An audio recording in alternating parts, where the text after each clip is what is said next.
রাইসুল ইসলাম আসাদ ২১শে পদকপ্রাপ্ত নন্দিত অভিনেতা।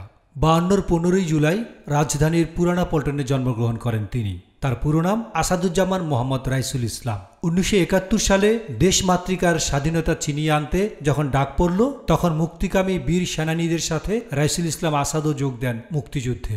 ১৯৭২ সালে বেতার, মঞ্চ ও টেলিভিশনে রাইসুল ইসলাম আসাদের অভিনয়ের যাত্রা শুরু। ১৯৭৩ সালে নাম লেখান চলচ্চিত্রে। খান আতাউর রহমানের আবার তরা মানুষও তাঁর প্রথম চলচ্চিত্র। এ পর্যন্ত প্রায় অর্ধশতাধিক সিনেমায় অভিনয় করেছেন এই গুণী অভিনেতা। চলচ্চিত্রে অভিনয় করে বেশ কয়েকবার পেয়েছেন জাতীয় চলচ্চিত্র পুরস্কার। এর মধ্যে পদ্মা নদীর মাঝি, অন্যজীবন, দুখাই ও লাল সালু চলচ্চিত্রে অভিনয়ের জন্য ৪ বার পেয়েছেন শ্রেষ্ঠ অভিনেতা বিভাগে পুরস্কার। গুণী এই অভিনয় শিল্পীর আজ জন্মদিন। গণমানুষের আওয়াজ পরিবারের পক্ষ থেকে তাঁর প্রতি জানাই অনেক অনেক শুভেচ্ছা ও নিরন্তর শুভকামনা। কবির মা, ও কবির মা। বিনোদন ডেস্ক, গণমানুষের আওয়াজ।